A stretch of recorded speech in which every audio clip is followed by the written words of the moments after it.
So recent figures from the Central Bank of Mexico have come out, and they have found that legal residents, like Mexicans who live in America, have been sending over, like this year, they've sent something like $26 billion back to Mexico.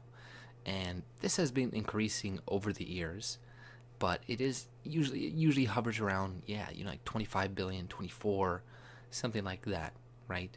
And you factor in inflation, even though they gave less before, it still kind of equals up close to the amount that is been given now. But nonetheless, they're sending billions and billions and billions of dollars outside of your country. And if you think all of these legal citizens are also working, that's you're wrong about this. Like their unemployment rate for Mexicans living in America, even the legal ones, is lower than, or it's like higher than what the average citizen is in America, like white citizen. So these people use more benefits. They send tons of money outside of your country, and this is just the legal ones. What if you were to factor in the cost that the illegal immigrants are also costing you from Mexico? That's that's going to be dollars more, because these people use your health care, your roads, they get sent in prison. You gotta house them there. You gotta do all this shit, which is going to cost you billions and billions more on top of that. So every year, Mexicans are costing America something like $50 billion a year, right? And I don't blame them for wanting to send money back to their poor families and shit. But this is why you got to really restrict immigration, especially from third world countries or really poor countries, because you know if I came from a poor country too, I would want to send money back, right? And I would send a lot of it back, as much as I possibly could, to help them.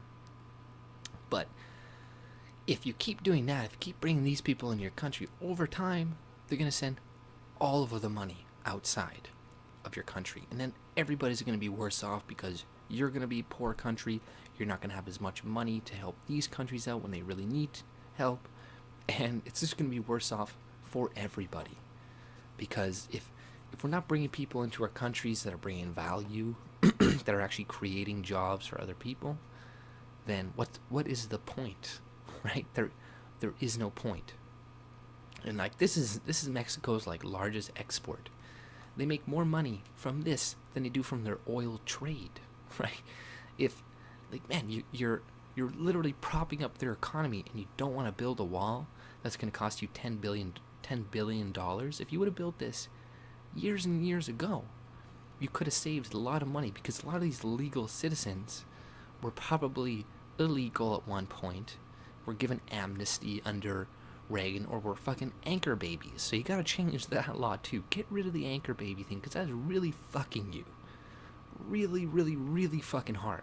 And that's only benefiting Democrats, right? Because who do these people vote for, right? They only ever vote for the left, right? Because they're the ones who are giving them the most money. They're the ones trying to give them amnesty.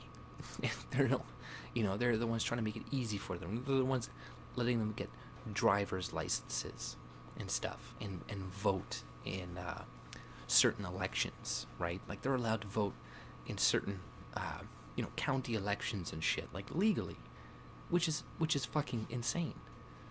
So this is an argument against like legal immigration too, because if you are losing this much money from bringing people in legally, then you really gotta look at your immigration policy. And like it, if it is funneling money out of your country, it's clearly not working. Like, and anybody who's trying to convince you otherwise is lying to your face and shit, and saying, anybody who's saying this is working is just trying to fuck you over in the long run, because they are importing a lot of people that are low skilled workers, so that also stagnates wages, and then they send half their money back home, which I don't blame them for, once again, but that's just what's gonna happen. So, you know, you really gotta tamp down on this shit.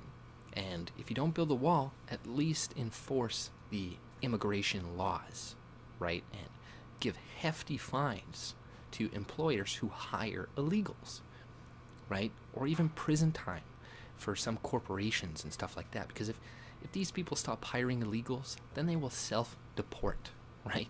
If you stop giving them benefits, this and that, it will self-deport, right? But clearly you have the issues with the states and stuff, and some of them, like the sanctuary cities do not want to do that, right? So that's totally fucking you. You gotta find some way around that, right? Some legal measure to at least prevent these sanctuary cities from fucking you guys even more. And people are so fucking brain dead, they think these things are actually good, right? They think it's good for them to bring in a bunch of illegals and Mexicans who are sending money out of your country. Like they're completely brainwashed. But that's all I pretty much had to say. If you like my content, subscribe, and have a good day. See you later.